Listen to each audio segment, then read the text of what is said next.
नमस्कार, आप देख रहे हैं खबर मध्य प्रदेश और मैं आपके साथ प्रियंका राजपूत।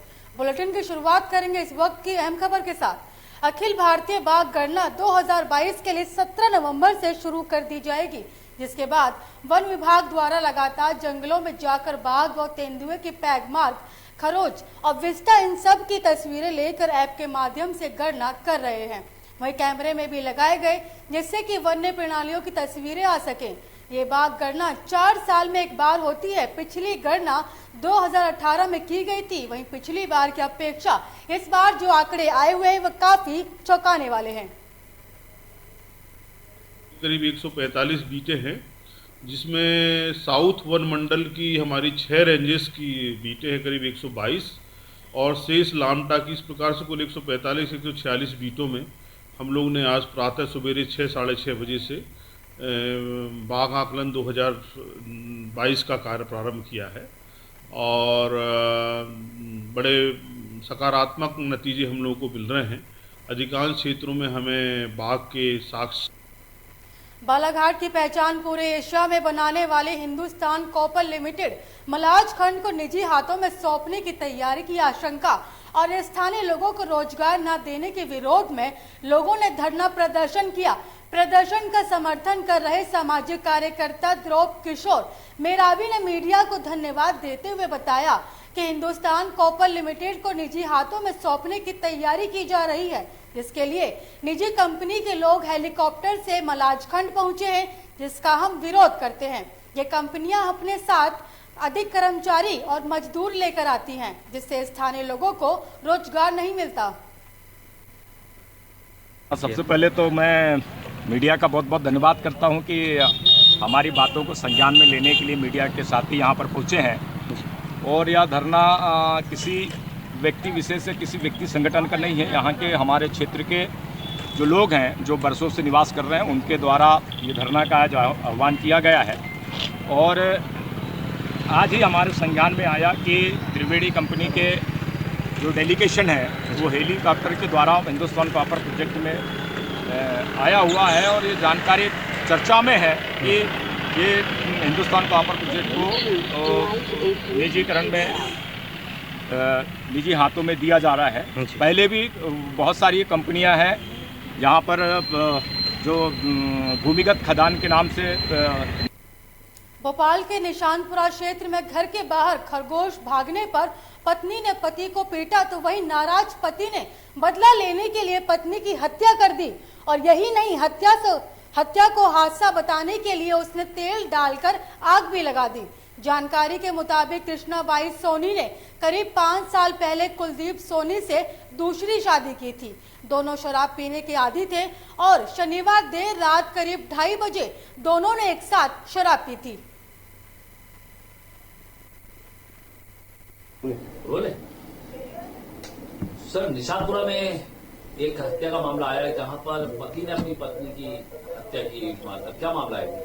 थाना निशानपुरा में एक संवेदनशील मामला सामने आया है। जब सूचना मिली कि एक डेड बॉडी पड़ी है और खून है, पुलिस गई वहाँ पे। तो उसके द्वारा जब पुलिस ने तहकीकात की, मर कायम कर लिया और उसमें पता चला कि पति ने ही। भोपाल में दीवार गिरने से 6 साल की बच्ची की मौके पर ही दर्दनाक मौत हो गई। आपको बता दें कि जेसीबी की टक्कर से वेयर हाउस की दीवार गिर गई, जिससे बच्ची नीचे दब गई और मौके पर ही उसकी मौत हो गई। बताया जा रहा है कि 6 साल की बच्ची पानी पीकर लौट रही थी, तभी यह हादसा हुआ। तो वहीं पुलिस का कहना है कि ये मामला भोपाल का है। मामला आया खजूरी में। थाना खजूरी के अंतर्गत जाटखेड़ी गांव में एक नवनिर्मित वेयर हाउस है, उस पर काम चल रहा था और बच्ची पानी पीने गई थी, ऐसा पता चला। तभी उससे दीवार गिर गई। दीवार गिरने से उसको चोट लगी और परिवार वाले और जो वहाँ पर उपस्थित थे वो लोग अस्पताल ले जाने लगे तो बीच में ही उसकी डेथ हो गई थी। पुलिस द्वारा मर कायम कर लिया गया और प्रकरण अभी जांच में है। जांच में जैसे तथ्य आएंगे वैसी कार्रवाई की जाएगी। इसमें लग रहा है कि लापरवाही सामने प्रतीत होती है। पूरी तरह से हमारी जांच जारी है। जैसे ही साक्ष्य आएंगे वैसे हम।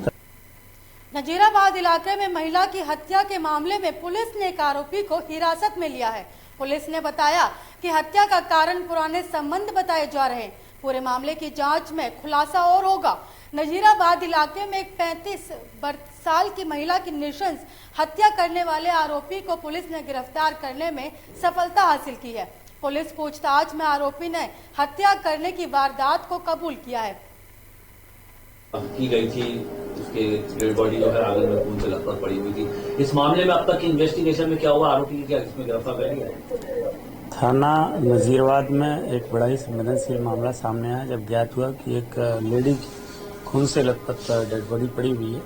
पुलिस तत्काल वहां गए, हम लोग वहां पहुंचे तो देखा कि प्रथम दृष्टया 302 का अपराध है और अपराध पाए जाने पर गृह मंत्री नरोत्तम मिश्रा ने प्रेस कॉन्फ्रेंस की। उन्होंने कहा कि कोरोना पर पिछले 24 घंटे में 23 नए मामले सामने आए हैं, 7 ठीक हो चुके हैं और पीएम मोदी सबके स्वास्थ्य की चिंता करते हैं।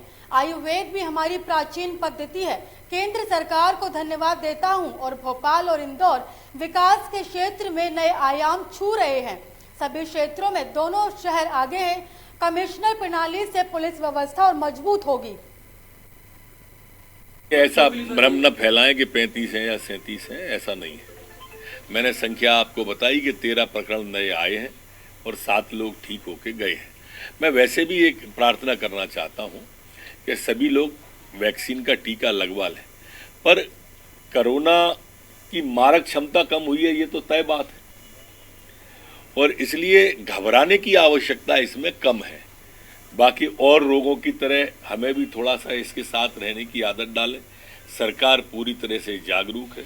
हमने अभी सैंपल लेना बंद नहीं किए। हर कोने पर सरकार की निगाह है। पूरी औषधि की व्यवस्था है, ऑक्सीजन की व्यवस्था है, इंजेक्शन की व्यवस्था है, वैक्सीन की व्यवस्था।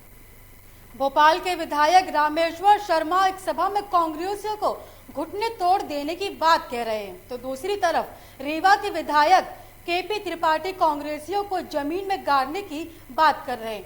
इन दोनों नेताओं के बयान सोशल मीडिया पर जमकर वायरल हुए, तो वहीं बीजेपी नेताओं के इन बयानों को सुनकर कांग्रेस नेताओं का पारा 7वें आसमान पर है, लेकिन वो कुछ कर भी तो नहीं सकते। मध्य प्रदेश में 15 महीनों की सरकार बनी कांग्रेस पार्टी के पूर्व केंद्रीय मंत्री और वर्तमान विधायक लखन घनघोरिया ने भाजपा नेताओं के बेतुके बयानों की निंदा करते हुए कहा कि लोकतंत्र में अहंकार का कोई स्थान नहीं होता। जहां तक भारतीय जनता पार्टी के दम और घमंड की बात है, बड़बोलेपन पे इनके विधायक कुछ भी उलझलूल बोल रहे हैं।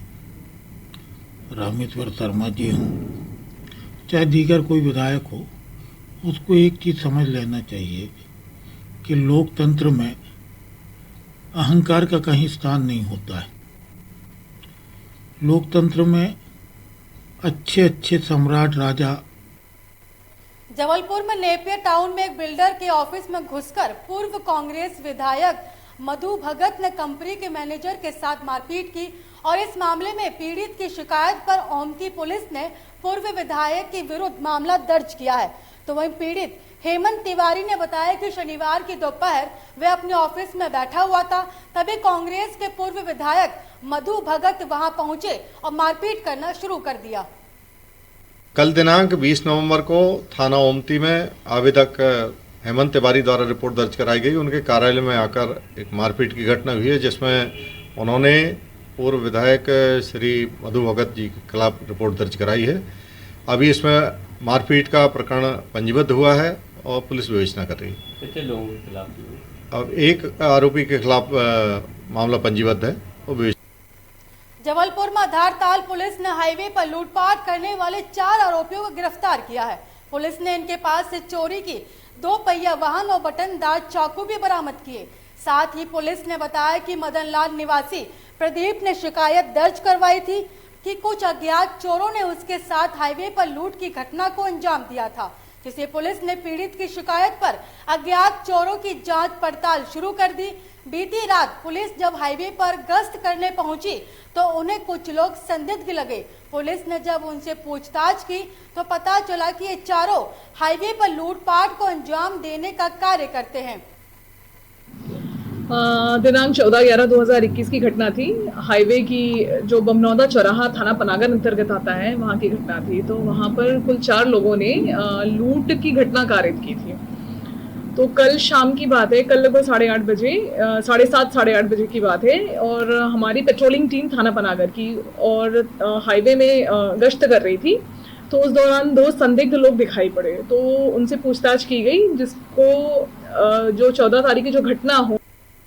जबलपुर के कंचनपुर इलाके में बीती रात एक मानसिक रूप से बीमार व्यक्ति ने उत्पात मचाया। बताया जा रहा है कि लता उर्फ राजकुमार पटेल नाम का व्यक्ति को उसके परिवार वाले घर पर छोड़कर कहीं गए हुए थे।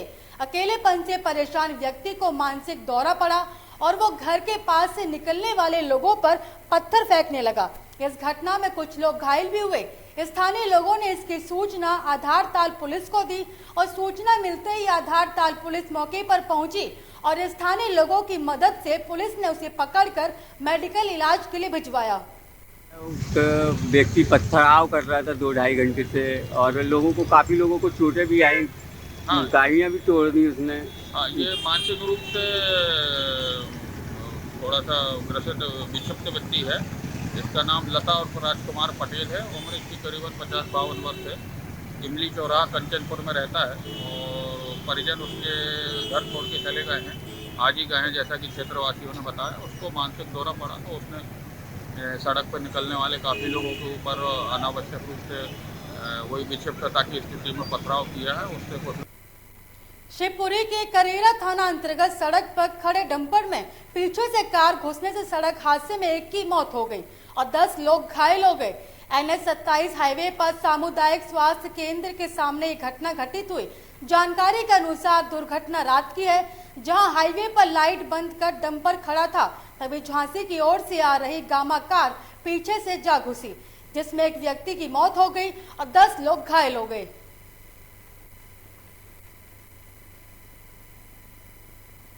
शिवपुरी जिले के पौरी क्षेत्र में जहां आज स्वास्थ्य विभाग द्वारा महिला नसबंदी के ऑपरेशन के दौरान स्वास्थ्य विभाग की बड़ी लापरवाही देखने को मिली है। बारिश के बाद यहां ठंड बढ़ते ही स्वास्थ्य विभाग द्वारा आज पोहरी स्वास्थ्य केंद्र में नसबंदी शिविर लगाया गया था, जिसमें पोहरी क्षेत्र की लगभग 20 महिलाओं की नसबंदी की गई और नसबंदी के बाद इन महिलाओं को खुली गैलरी में कड़कड़ाती ठंड में जमीन पर लिटाया गया। विभाग उक्त महिलाओं को नसबंदी के बाद पलंग तक मुहैया नहीं करा सके। कैंप लगवा है। कौन से गांव से आई हो? परीक्षा से। किसको लेके आई हो आप? देरानी। कोई पलंग वगैरह की कोई व्यवस्था नहीं हुई यहाँ पर? नीचे गिरा है। अच्छा, कोई पलंग वगैरह का कुछ भी नहीं हुआ? शासकीय राजीव गांधी जन चिकित्सालय में डॉक्टर ने मरीज के परिजन से अभद्रता करने का मामला सामने आया है। मारपीट का वीडियो सोशल मीडिया पर जमकर वायरल हो रहा है। परिजनों ने डॉक्टर के खिलाफ कार्यवाही करने की एसडीएम से मांग की है। परिजनों ने आरोप लगाया कि मरीज की हालत बिगड़ने पर डॉक्टर ने देखने की जहमत तक नहीं उठाई। ड्यूटी डॉक्टर संकुल जैन ने यूथ कांग्रेस के खिलाफ अपशब्दों का प्रयोग किया। कांग्रेस के पूर्व विधायक ने कहा कि कांग्रेस के खिलाफ अपमान नहीं सहेंगे। शासकीय राजीव गांधी जन चिकित्सालय हमेशा सुर्खियों में बना रहता है।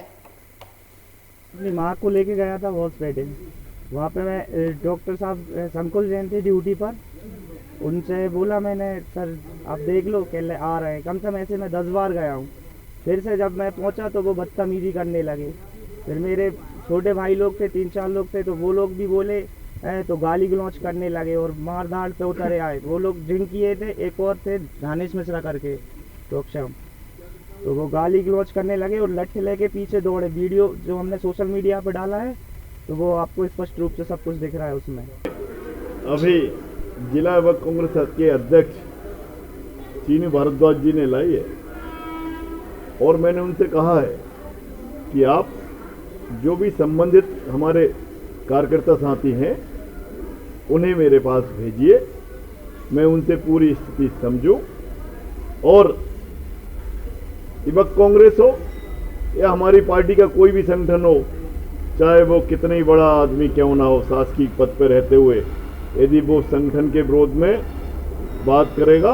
गंजबाजा जन चिकित्सालय में जिस तरह से डॉक्टर साहब ने युवा कांग्रेस संगठन के बारे में अपशब्द उपयोग किए, बिना जानकारी के जिस तरह से उन्होंने अपशब्द उपयोग किए, उसके खिलाफ युवा कांग्रेस एवं कांग्रेस धरना प्रदर्शन आंदोलन करेंगे और उनके खिलाफ कार्रवाई की मांग करते हैं। और जब तक वह माफ़ीनामा लिखकर नहीं देते हैं तब तक हम आंदोलन करेंगे। कलेक्टर साहब को ज्ञापन देंगे और सीएमओ साहब को ज्ञापन देंगे।